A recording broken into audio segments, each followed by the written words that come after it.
El Evangelio nos narra el encuentro de Jesús con un joven que se arroja a sus pies y le pregunta: Maestro, ¿qué haré para heredar la vida eterna? Jesús le responde recordándole los mandamientos: no matarás, no cometerás adulterio, no robarás, no darás falso testimonio, no estafarás, honra a tu padre y a tu madre. Y ese joven, que lo tenía todo, también bondad, responde: todo eso lo he cumplido desde mi juventud. Y dice San Marcos que Jesús se quedó mirándolo, lo amó y le dijo: una cosa te falta. Anda, vende lo que tienes, dáselo a los pobres, así tendrás un tesoro en el cielo, y luego ven y sígueme. Esta narración tiene todas las condiciones para un final feliz, para que este joven en ese instante empezase a formar parte del grupo de los 12.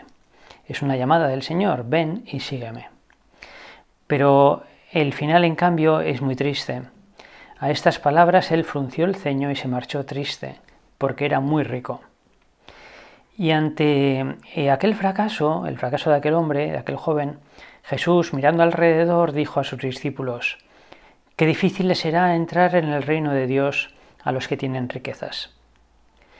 Este joven se ha convertido en el prototipo del hombre de hoy, del ciudadano del siglo XXI en Occidente, el ciudadano del estado del bienestar, la misteriosa tristeza de quien lo tiene todo: juventud, riquezas, formación. En este joven es reflejo de la que hoy experimentamos a nuestro alrededor y en nosotros mismos. Nunca antes en la historia hemos tenido más medios materiales, más servicios, más intereses se han convertido en derecho como ahora. Y sin embargo, nunca como ahora hemos fracasado en el amor y por tanto en la felicidad. Esto lo dicen las estadísticas, no es ninguna interpretación extraña.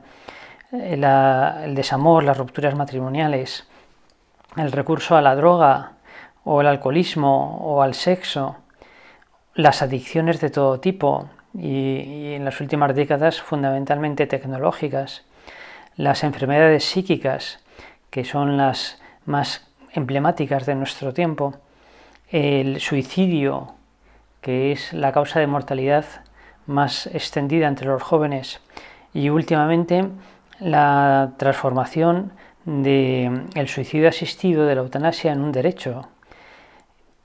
Todo esto que acabo de enumerar y que parece síntomas de decadencia, sin embargo, hoy se consideran como las fuentes de la felicidad.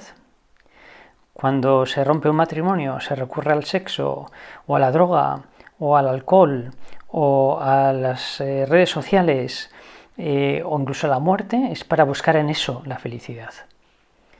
Ahí se busca la felicidad.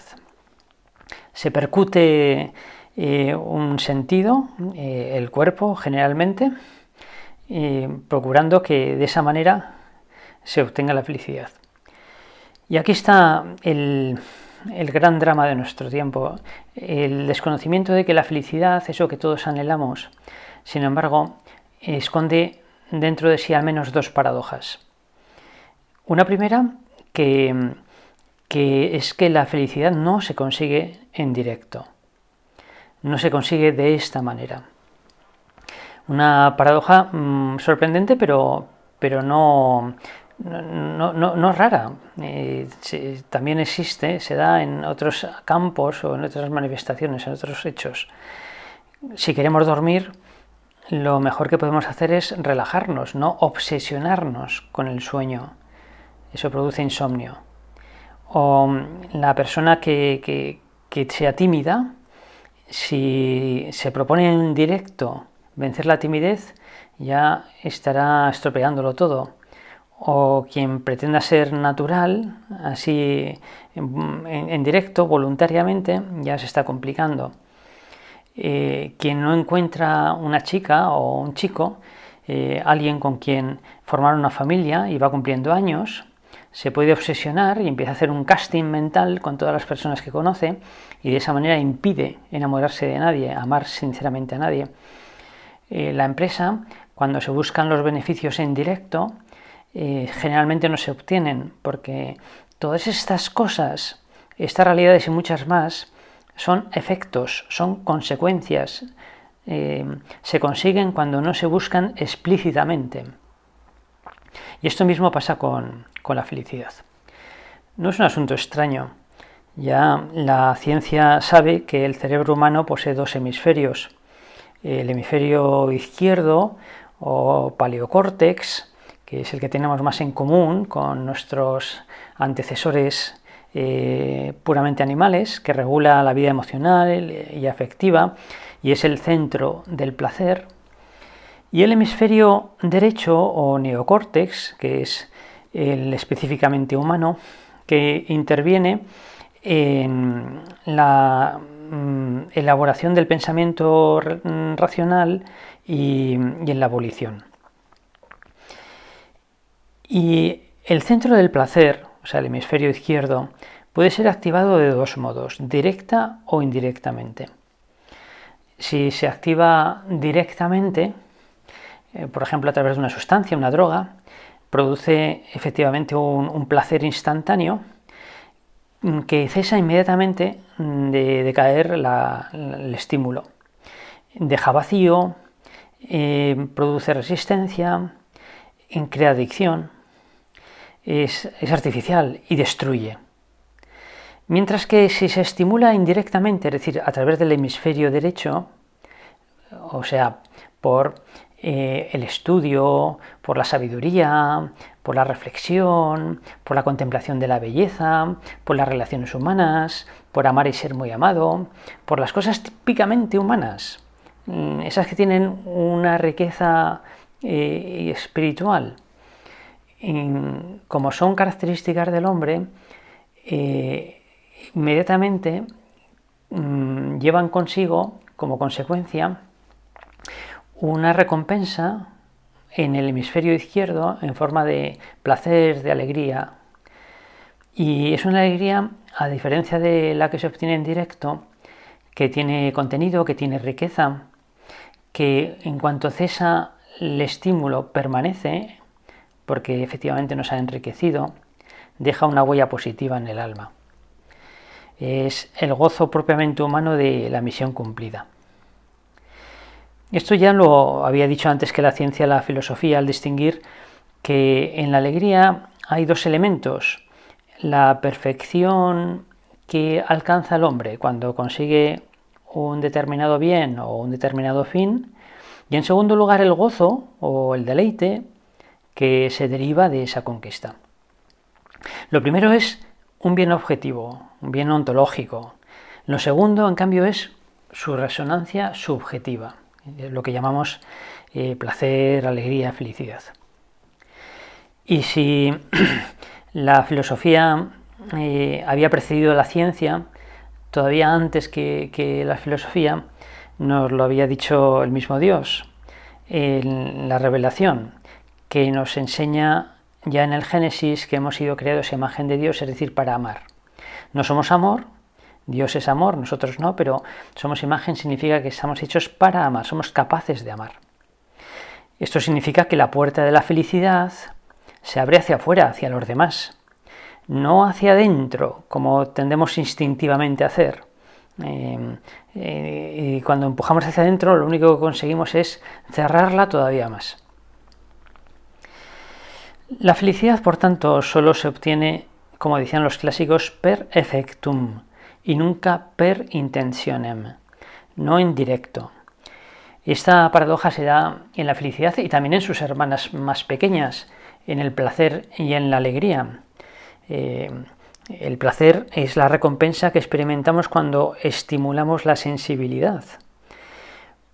Pero cuando lo hacemos en directo también, sin ningún contenido objetivo, cuando comemos por comer, no tenemos apetito, cuando buscamos el placer sexual fuera del amor, entonces Sí, producimos un cierto placer instantáneo, pero con las consecuencias que he dicho antes.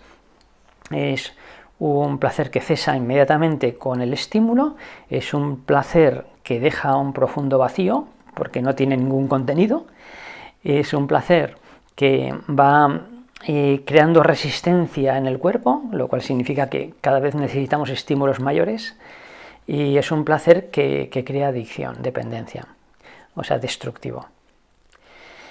Y ocurre también con el hermano mayor del placer, que es la alegría. La alegría es la recompensa que experimentamos cuando realizamos algo, alguna actividad de valor, valiosa, una buena acción.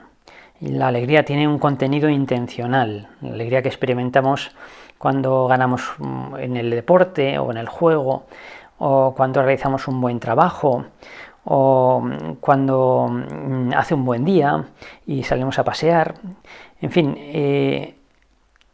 una antigua catequesis de Benedicto XVI, del 7 de noviembre del año 2012, habla de la pedagogía del deseo. El corazón humano alberga innumerables deseos de todos los tamaños, muchos pequeños, de los que no deberíamos esperar más de lo justo, exactamente lo que pueden dar, pero no pedirles la felicidad. Nos levantamos por la mañana y deseamos ese día hacer esto y lo otro. Nos gustaría que hiciese buen tiempo, incluso que no sé, cosas más superficiales, que ganase nuestro equipo de fútbol, o llega el fin de semana y queremos hacer deporte o ir con la familia de excursión. Esas cosas son estupendas porque alegran la vida, pero no podemos pedirles la felicidad.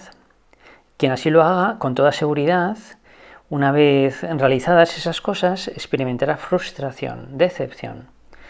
Pero no porque esas cosas no sean buenas, son estupendas, sino porque se las pide demasiado, se les carga con demasiada responsabilidad. Algo así a lo que ocurre a un joven que comienza la carrera o el trabajo y siente como el peso de la responsabilidad, como que necesariamente tiene que portarse muy bien, hacer las cosas muy bien, o un deportista también, ¿no? Eso bloquea. Y a las cosas, cuando se les pide más de lo que pueden dar, se las revienta. Porque se les carga con una responsabilidad que no. Y luego hay otros deseos del corazón que sí son grandes, que de ellos sí que esperamos un sentido para la vida. Por ejemplo, la sabiduría, entender, saber, y no solo saber conocimientos tecnológicos o científicos, sino también profundos, sapienciales. ¿Quién soy? ¿Qué hago en este mundo? ¿Qué sentido tiene vivir o morir? ¿Qué hay después? Si existe un Dios, ¿cómo es? O también la contemplación de la belleza del arte y sobre todo las bellezas de la creación. Y por encima de todos los deseos, lo que más nos gusta, lo que más queremos es amar y ser amados. Estos deseos grandes sacan lo mejor de nosotros mismos. Nos dan vitalidad, energía, ganas de vivir. En alguna ocasión, hablando con alumnos de segundo de bachillerato a solas, le he dicho a alguno de ellos: dentro de unos años te levantarás muy temprano, irás a trabajar como un burro, volverás muy tarde, no te dejarán dormir, llegará el fin de semana y no podrás hacer lo que te gusta. Y me suele responder: no, eso no me va a pasar a mí. Sí, te va a pasar porque te vas a enamorar de una estupenda chica, te vas a casar con ella, vas a formar una familia y te va a pasar esto. Y ¿sabes una cosa? Que vas a ser muy feliz viviendo así. Esos grandes deseos, por encima de todos los cuales está el amor, sacan lo mejor de nosotros mismos. Pues bien, ni siquiera ellos, deseos y alegrías mayores de las cuales no podemos imaginar ninguna otra, ni siquiera ellos son capaces de colmar nuestro corazón. Lo cual muestra que somos mendigos de Dios, que estamos hechos para Dios. Y entre esas alegrías grandes, llamamos felicidad a una alegría singular, que es la alegría que experimentamos no por una realización concreta, no por un contenido temporal o limitado, sino por el proyecto de vida global y por cómo lo estamos realizando. Es decir, que que la felicidad es la recompensa emocional, la alegría que experimentamos cuando tenemos un proyecto de vida que nos explica, que da sentido a nuestra existencia y lo estamos realizando. Claro que hay proyectos y proyectos, y hay realizaciones y realizaciones. Y según sean pues, mayores o menores, según sean más o menos, habrá también más o menos felicidad. No se puede pretender que la felicidad sea un 0 o un 1. Hay blancos y negros, hay graduaciones. Pero hay una felicidad mayor que otra. Bien, la felicidad es así, es más que no se consigue en directo, es un efecto. Se puede decir que no tiene tanto una causa, sino que tiene un contenido, Ahora podemos entender un poco mejor lo que está pasando a nuestro alrededor. La felicidad ha pasado de tener un contenido, de ser algo objetivo, a ser un sentimiento, a ser algo puramente subjetivo. Ha pasado de ser un efecto, una consecuencia, a ser una intención, a ser un objeto directo. Ha pasado de ser un deber, el deber de realizarnos como personas, de alcanzar la perfección, de buscar nuestro bien último, a ser un derecho subjetivo y que el Estado además me tiene que servir en el plato. Y esta búsqueda en directo de la felicidad impide alcanzarla. El estado del bienestar, justamente por eso, nos lleva en dirección contraria a la felicidad. Nos conduce hacia el abismo, no hacia la casa donde podemos encontrarnos cómodos y seguros, sino a caer en el precipicio del yo. ¿Cuál es ese fin último al que entendemos y que la medida en que lo alcancemos repercute en felicidad? Es el amor. La filosofía la ha reflexionado de esta manera. Dios es autosuficiente y al crear no busca nada personal, sino compartir su plenitud, su perfección, su felicidad. Y compartir al máximo la felicidad equivale a crear seres personales, capaces de amar, introducirles en la corriente de amor que es Dios mismo. Bueno, esto no hace falta ser filósofo, basta con escuchar la Escritura, la revelación que confirma que Dios nos ha creado a su imagen, nos ha llamado a la existencia por amor y para amar. Esta es la vocación fundamental e innata del ser humano. Por eso hay una secuencia entre el perfeccionamiento, es decir, el llegar a ser aquello para lo que hemos sido creados, el crecimiento en el amor, que es la meta, que es nuestro fin, y la felicidad, que es la consecuencia. Aquí abajo dejo algunas preguntas que nos pueden servir en nuestra oración personal para poner el foco en nosotros mismos y detectar síntomas, algunos síntomas de que estamos buscando o no la felicidad en directo. Síntomas del tipo cuáles son mis inquietudes, si padezco ansiedades, cuáles son mis preocupaciones, mis tristezas, mis alegrías, mis miedos, mis frustraciones, si reconozco dentro de mí algunas dependencias y esclavitudes, si soy agresivo, si dependo mucho, excesivamente de la opinión ajena, del sé, si me aburro. En fin, hay algunas preguntas que nos pueden servir para detectar todo esto. Estos síntomas manifiestan que nos estamos proyectando en lo que tenemos y en lo que hacemos o en los demás de manera desproporcionada. Bien, vivimos en este ambiente, este es el aire que respiramos, el estado del bienestar que genera ese estado de la tristeza y llevado a su extremo la cultura de la muerte que nos rodea. Curiosamente, la muerte produce hoy una curiosísima, una extrañísima seducción sobre nuestra cultura. Se la acaricia, se la quiere tener al alcance de la mano, domesticada para echar mano de ella en cualquier momento, como si fuese un somnífero. Y esto manifiesta como un desprecio o un menosprecio o una caída ontológica de la existencia. No sabemos exactamente quiénes somos ni qué hacemos. Hemos olvidado que existe, porque quizá no lo hemos experimentado, una realidad que se llama felicidad. La diferencia entre tener y ser, esa diferencia clásica, esa ya la hemos borrado de nuestra conciencia, o mejor, de nuestra cultura, porque la conciencia la continúa, no puede borrarla jamás del todo. Y lo importante es lo que somos, no lo que tenemos. Y en la medida en que seamos lo que estamos llamados a ser, en esa medida somos felices. Vamos, por tanto, a hacer nuestro personal examen para aprender a distinguir el placer, la alegría y la felicidad. Estamos hablando no solamente de cosas virtuosas, sino del camino para ser felices. No estamos haciendo ningún favor a nadie con todo esto, ni estamos renunciando a ninguna cosa buena, sino todo lo contrario. Estamos intuyendo cuál es el camino de la felicidad que nuestra cultura hedonista, nuestro estado del bienestar, ha perdido. C.S. Lewis, y con esto termino, escribió: no me convertí a la religión para que me hiciera feliz. Siempre supe que con una botella de Oporto lo conseguiría. Si quieres una religión para sentirte realmente cómodo, desde luego no te recomiendo la cristiana. Y añado: pero si lo que quieres es una religión para sentirte realmente feliz, desde luego te recomiendo la cristiana.